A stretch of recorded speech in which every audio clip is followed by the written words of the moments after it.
esse silêncio estratégico do nosso querido presidente Luiz Inácio Lula da Silva, ele opinou de forma eloquente sobre as principais tensões internacionais durante o seu primeiro ano do terceiro mandato, né? Mas diferente da guerra entre Rússia e Ucrânia e do conflito entre o Hamas e Israel, o petista deu poucas declarações públicas e com tom bem cauteloso no caso da Venezuela e Guiana.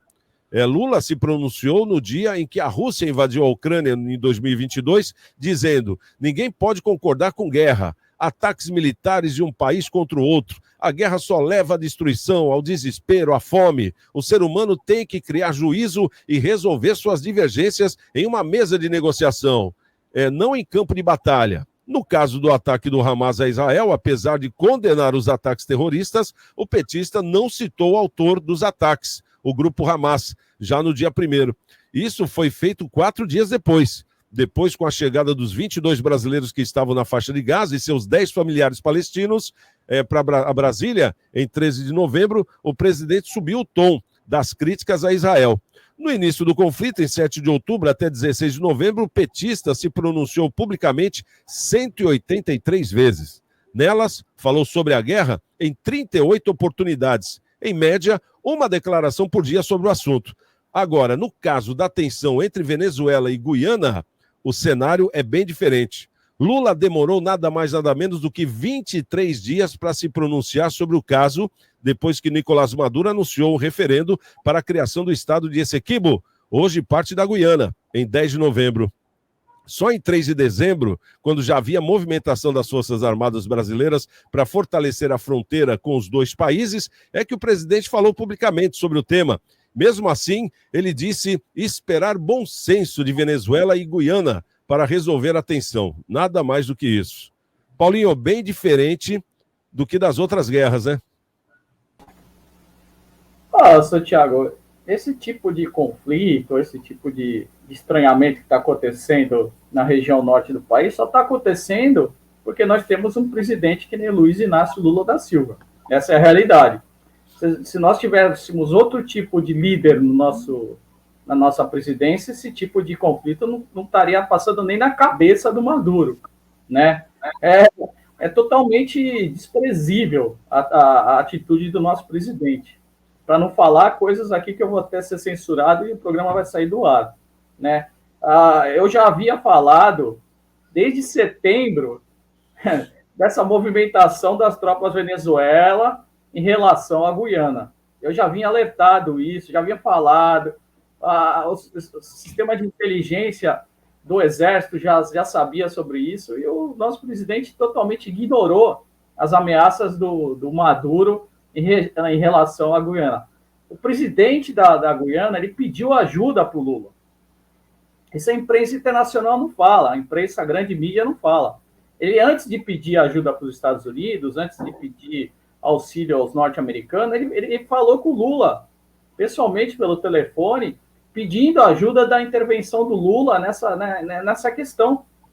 E o Lula simplesmente virou as costas, ignorou, achou que não era com ele, que não ia acontecer nada, que ia ser resolvido isso aí num bar, tomando uma cervejinha, que ele fala, né? Ia colocar os dois presidentes para tomar uma cervejinha e ia resolver a situação, ou ia chegar para o presidente da Guiana e falar: olha, você cede 74% do seu território, que é o que o Maduro está querendo aqui, que é a região de Essequibo, e fica tudo bem, meu amigo. A gente vai tomar uma cerveja, nós vamos curtir um pagode no boteco, esse tipo de coisa. É bem coisa do nosso querido, amado presidente Lula, né, que é do governo do amor, que é o amor vence, né? Então, tanto o amor venceu, que as nossas Forças Armadas também, totalmente aparelhadas, demoraram muito na sua reação. Negócio totalmente absurdo a reação das nossas Forças Armadas. Eu não sei onde está o sistema de inteligência das nossas Forças Armadas, onde está a BIM, onde está todo mundo, porque ou eles estão dormindo ou estão enxergando outra realidade que eu não enxergo. Eu sou um civil normal, enxergo essa realidade já acontecendo já há 3, 4 meses atrás. Agora, nossas Forças Armadas ainda não enxergaram direito essa realidade, né? O nosso sistema a defesa aérea é ridícula. Nós temos caças baseadas em Anápolis, em Goiás, que demora 1 hora para chegar em Roraima.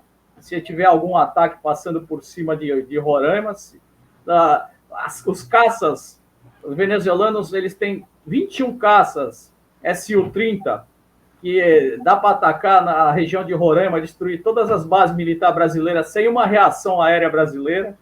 Então, quer dizer, nossas Forças Armadas estão dormindo. É um negócio inerte, é um negócio inacreditável que está acontecendo, né? O Brasil já devia estar com a nossa fronteira ali na região de Roraima totalmente militarizada, totalmente... E vai deixar brecha, Santiago, para montar uma base norte-americana na Guiana. Eu não tenho dúvida que vai montar uma base norte-americana na Guiana, e eu não tenho dúvida que o maluco do Maduro vai pedir ajuda para o Putin e vai pedir ajuda para a China. E com certeza, olha que anota aí o seu programa, que isso aí vai acontecer, não é premonitório, não, isso aí é lógico. A Rússia vai montar uma base militar na Venezuela. Vai haver uma crescente tensão militar aqui na América do Sul. Isso vai acontecer. Não é previsão de maluco, não é previsão do civil que está falando besteira ou coisa parecida. Isso vai acontecer. Se a base norte-americana for instalada na Guiana, o Maduro vai pedir ajuda para o Putin vai montar uma base soviética dentro da Venezuela com a ajuda militar da China. Isso vai acontecer. E vai acontecer uma corrida armamentista absurda aqui na América do Sul, porque nós temos a Colômbia, que é inimiga declarada da Venezuela. A Colômbia é inimiga declarada. E a Colômbia, sendo inimiga declarada da Venezuela, vai pedir auxílio aos Estados Unidos, com certeza. E vai haver uma corrida armamentista absurda aqui na América do Sul.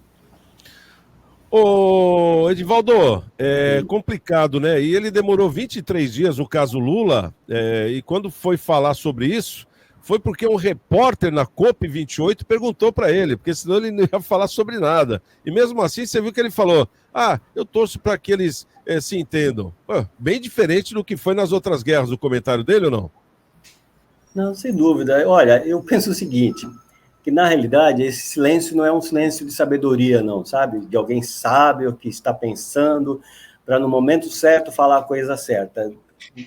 No meu entendimento, a leitura que eu faço é que ele foi calado mesmo, tá? Porque a insanidade desse presidente da Venezuela em querer, de repente, né, invadir o país vizinho, só porque isso, porque aquilo, aquela coisa toda, sem amparo legal algum, né? Tá? Simplesmente para desvirtuar o que ele tem feito com o próprio povo lá na Venezuela, né? Porque tem um detalhe muito importante, Santiago, e a vocês que nos assistem. A Venezuela só consegue invadir a Guiana através do território brasileiro, porque geograficamente é impossível, não tem como. Teria que atravessar florestas, enfim, e além do que, há um declive, não, né? Um aclive, né? Ou seja, é montanhoso o território, né? Não tem como mandar um exército por aquela região. Tá? Então, teria que passar ali por Roraima. Aí, esse seria o grande problema, se o Brasil permitisse isso. Ele tentou realmente que isso fosse possível. Só que isso aí criaria um problema diplomático mundial, onde o Brasil estaria aí favorecendo, assim como já disse ser favorável, dentro do que eles entendem que é correto, que é totalmente distorcido, né? Com referência ao Hamas, né? Então, não fizeram isso não foi permitido. Então, toda essa mudança, de repente, de uma hora para outra, não foi por um acaso, não, tá? Foi a Armada Americana que veio fazer exercícios ali, como quem não quer nada na região. Você acha? Eles não iam entrar no embate militar contra os Estados Unidos, de jeito nenhum. Agora, patético mesmo, tá? Foi essa reunião em que os países se reuniram para achar um consenso. Então, o que ele fez lá? Quis dizer que ele que procurou uma mediação, procurou uma solução para que... Através do Celso Amorim, né? Que ele procurou exatamente. Alguma coisa, curioso, ele foi, né? Curiosamente, numa cidade num país, né, chamado São Vicente, né? Foi muito interessante isso aí. Mas, então, na realidade, foi patética, né? Foi patética aquele momento, né? ele até estende a mão, como, não, foi vocês que provocaram tudo isso, eu estou querendo aqui agora, de boa, querendo resolver, reverter, é a palavra de ordem deles, né? Narrativa. Qual é a narrativa a ser criada para trazer alguma coisa para o meu lado, né? Para trazer a população, ou pelo menos aqueles que acreditam nessa utopia, essa insanidade que é o comunismo, né? Então, é patético. Olha, eu não sei se você viu essa reunião aí de cúpula, né, entre eles, né? O Celso Amorim realmente estava lá como intermediador da situação também, né? Mas é lamentável. Mas, como eu disse, é a política que vem nos assolando no mundo, né? O mundo realmente... Eu vou até usar uma frase muito usada pelo Lula, vou fazer uma adaptação. Nunca antes na história, ele fala desse país, mas eu falo, nunca antes da história do mundo se viu tanta hipocrisia, sabe? O negócio chega a ser nojento mesmo, né? Homens que não são, na realidade, não têm uma postura correta. Isso não é diplomacia, não. O cara quis invadir, o cara quis tomar mais de 50% de um país simplesmente porque tem uma história de centenário, de fato isso existe, mas isso tem... Hoje nós estamos no tempo modernos, cara, isso tem que ser resolvido de forma diplomática, de forma correta. Vamos ver se eles conseguem resolver até o mês de março, né, que foi dado aí o novo prazo, né? Vamos esperar para ver se o Lula também aparece nessa próxima reunião.